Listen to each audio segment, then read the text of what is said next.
realised early on that my life was going to be a little different. The people around me tried to tell me that a normal life was going to be impossible. Come to think of it, impossible was a word I heard a lot. But then again, I've learned not to pay too much attention to it. The sorts of things that most people take for granted take a little bit of a different approach when you're legally blind. When I was 5 years old, I was diagnosed with macular dystrophy.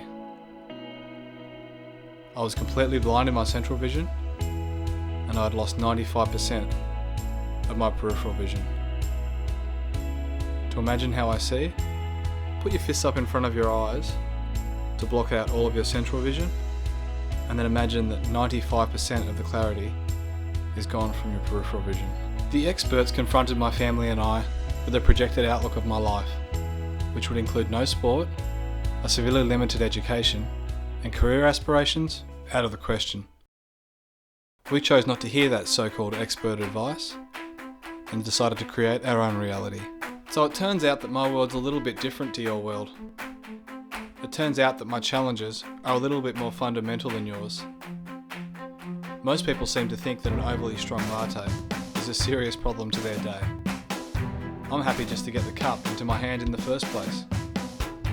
To be honest, just getting to work can be a hassle when you can't see the train, the platform, or the gap that lies between. And that's what this is all about. How do you face your challenges? What do you see as your limits? And are those limits real?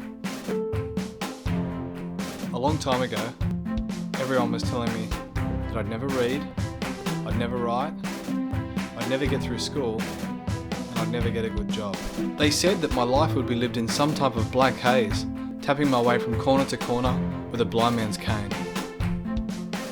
That latte is looking a lot less important to you every minute, right? It's all about how you see things, or in my case, how you don't. Where most people see limits, I see a glass ceiling ready to smash. Where most people see barriers, I see something to leap over. It's not that I'm particularly special. I've just had to develop a new set of tools.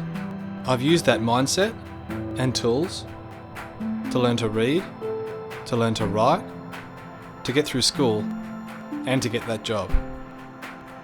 It turns out I didn't need that cane after all. My life isn't a daily challenge, a daily struggle, or a place to feel like a victim. It's about swimming, surfing, and bike racing. It's about big business and big deals. It's about competing for Australia at the Paralympics. And it's all about perspective. So I've decided to help other people with what I've learned. I love to help people smash through their barriers, leap over their limits, and I'd like to share with you a few unique tools I've learned along the way. They say that when you lose your sight, your other senses are heightened. Well, I'd like to share all of that and more with you. Welcome to my world.